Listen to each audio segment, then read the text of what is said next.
Hi friends, this is Dippy and you are watching MP study point. दोस्तों, नेपाल के Gautam Buddha international airport को लेकर एक छोटी सी और बेहद ही शानदार अपडेट निकल के आ रही है कि नेपाल के गौतम बुद्धा इंटरनेशनल एयरपोर्ट से पहली उड़ान भर ली गई है। जी हाँ दोस्तों, नेपाल के लोगों का वर्षों पुराना जो सपना था वो अब साकार होता हुआ हमें नजर आ रहा है, क्योंकि दोस्तों नेपाल के गौतम बुद्धा इंटरनेशनल एयरपोर्ट से पहली उड़ान भर ली गई है। तो दोस्तों, इस वीडियो में हम जिक्र करेंगे कि नेपाल के गौतम बुद्धा इंटरनेशनल एयरपोर्ट से जो पहली फ्लाइट उड़ी थी ये किस प्रकार की उड़ान थी। इसके अलावा क्या पहली उड़ान सक्सेस रही है। इसके अलावा गौतम बुद्धा इंटरनेशनल एयरपोर्ट पर और क्या हलचल हुई है, इस पर हम पूरी चर्चा करेंगे। ज्यादा समय नहीं लूंगा आपका, तो आप वीडियो के अंत तक बने रहें। साथ ही अगर आप इस चैनल पर नए हैं तो चैनल को सब्सक्राइब करके बेल नोटिफिकेशन ऑन कर लें, ताकि इस प्रकार की प्रत्येक अपडेट आप तो पहुंच के सबसे पहले। तो चलिए शुरू करते हैं आज का इंपॉर्टेंट वीडियो। तो दोस्तों, नेपाल के भेरवा में स्थित गौतम बुद्ध इंटरनेशनल एयरपोर्ट जो नेपाल का दूसरा सबसे बड़ा इंटरनेशनल एयरपोर्ट है। इसके अलावा दोस्तों ये काफी सुंदर है और हम कह सकते हैं कि ये नेपाल का सबसे बेहतरीन एयरपोर्ट है। हालांकि दोस्तों इसके निर्माण कार्य को पूरा करने में काफ़ी समय लग गया था, क्योंकि दोस्तों बीच में कोविड-19 ने दस्तक दे दी थी। इसके कारण इसका जो निर्माण कार्य था वो बीच में बंद कर दिया गया था। इसके अलावा भी कुछ टेक्निकल इश्यू के चलते कई बार इसका जो निर्माण कार्य है वो बंद कर दिया गया था।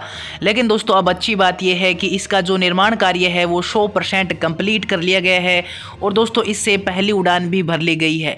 वहीं दोस्तों मैं आपको बता दूं कि ये जो पहली उड़ान थी ये एक कैलिब्रेशन टेस्टिंग थी, और कैलिब्रेशन टेस्टिंग मैंने आपको काफ़ी बार बताया है कि क्या होती है। फिर भी मैं अपने नए व्यूवर्स को बता दूं कि कैलिब्रेशन टेस्टिंग का मतलब है कि जब कोई जहाज हवा में उड़ रहा है तो उसका सही कॉम्बिनेशन नीचे जो कंट्रोल रूम होता है उसमें सही से हो रहा है या नहीं हो रहा। हवा में उड़ रहे जहाज का जो पूरा कंट्रोल है वो नीचे कंट्रोल रूम में सही से हो रहा है या नहीं हो रहा। जहाज के सभी पार्ट्स सही तरीके से काम कर रहे हैं या नहीं कर रहे हैं, उसकी जो सारी जानकारी होती है वो ही कैलिब्रेशन टेस्टिंग होती है। लेकिन दोस्तों अच्छी बात है कि जो कैलिब्रेशन टेस्टिंग की गई थी, जो पहली उड़ान भरी गई थी, वो बिल्कुल सक्सेस रही है। जी हाँ दोस्तों, ये सबसे बड़ी बात है कि किसी प्रकार की कोई गड़बड़ नहीं हुई थी। हालांकि दोस्तों जो कैलिब्रेशन टेस्टिंग होती है वो पूरी तरह से मौसम पर डिपेंड करती है, यानी अगर मौसम अच्छा रहेगा तो कैलिब्रेशन टेस्टिंग की जाएगी। लेकिन दोस्तों अच्छी बात यह है कि इस बार किसी प्रकार की कोई दुविधा नहीं हुई, किसी प्रकार की कोई टेंशन नहीं हुई, कोई प्रॉब्लम नहीं हुई, और जो कैलिब्रेशन टेस्टिंग थी वो बिल्कुल सक्सेस रही है। उसका सारा कंट्रोल नीचे कंट्रोल रूम में हो रहा था। इसके अलावा एयरपोर्ट पर जो मशीनें लगी हुई है वो भी बिल्कुल सही तरीके से काम कर रही है। इसके अलावा दोस्तों मैं आपको बता दूं कि थाईलैंड के एरोथाई के एक विमान ने लुम्बिनी के भेरवा में गौतम बुद्ध इंटरनेशनल एयरपोर्ट पर यह कैलिब्रेशन टेस्टिंग की थी और ये बिल्कुल सक्सेस रही है। इसके अलावा दोस्तों एक और बड़ी बात यह है कि इस गौतम बुद्ध इंटरनेशनल एयरपोर्ट की सभी टेस्टिंग भी बिल्कुल सक्सेस रही है और यहाँ से अब व्यावसायिक उड़ानें शुरू करने की तैयारियां चल रही है।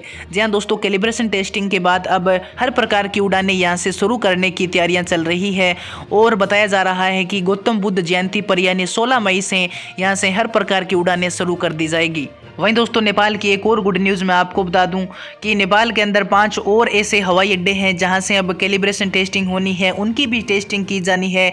और नेपाल के पोखरा के अंदर भी एक इंटरनेशनल एयरपोर्ट पूरी तरह से तैयार है, उस पर भी कैलिब्रेशन टेस्टिंग की जाएगी। और दोस्तों भेरवा के गौतम बुद्धा इंटरनेशनल एयरपोर्ट पर कैलिब्रेशन टेस्टिंग करने के बाद जो विमान था वो बैंकॉक लौटने वाला था, लेकिन उसे वापस बुला लिया गया है, क्योंकि नेपाल के अंदर कुछ और एयरपोर्ट है जो पूरी तरह से तैयार है, जिनमें अगर हम बात करें तो काठमांडू के अंदर है, पोखरा, विराटनगर, नेपालगंज और सिमोरा के अंदर कुछ एयरपोर्ट पूरी तरह से तैयार है। उन एयरपोर्ट पर भी इसी एरोथाई की विमान के द्वारा जो परीक्षण उड़ान है, जो कैलिब्रेशन टेस्टिंग है, वो इसी विमान के द्वारा की जाएगी, इसलिए उसे वापस बुला लिया गया है, इसे बैंकॉक नहीं जाने दिया। तो दोस्तों सच में ये नेपाल के लिए बहुत ही बड़ी बात है कि नेपाल का जो वर्षों पुराना सपना था गौतम बुद्ध इंटरनेशनल एयरपोर्ट को लेकर वो अब साकार होने वाला है। और नेपाल के इस गौतम बुद्ध इंटरनेशनल एयरपोर्ट से जो कैलिब्रेशन टेस्टिंग है वो कर ली गई है, बिल्कुल सक्सेस रही है। और अब बुद्ध जयंती के अवसर पर यानी 16 मई से यहाँ पर हर प्रकार की नियमित यानी रेगुलर उड़ानें शुरू कर दी जाएगी। तो सच में ये दोस्तों बहुत ही बड़ी बात है। इस खुशखबरी को अपने दोस्तों के पास भी जरूर शेयर करें। और दोस्तों चैनल पर आप अगर नए आए हैं तो चैनल को जरूर सब्सक्राइब कर लें, ताकि नेपाल की प्रत्येक अपडेट आप तक पहुँच के सबसे पहले। तो दोस्तों आज की वीडियो में इतना ही, मिलते हैं अगली वीडियो में एक नई अपडेट के साथ।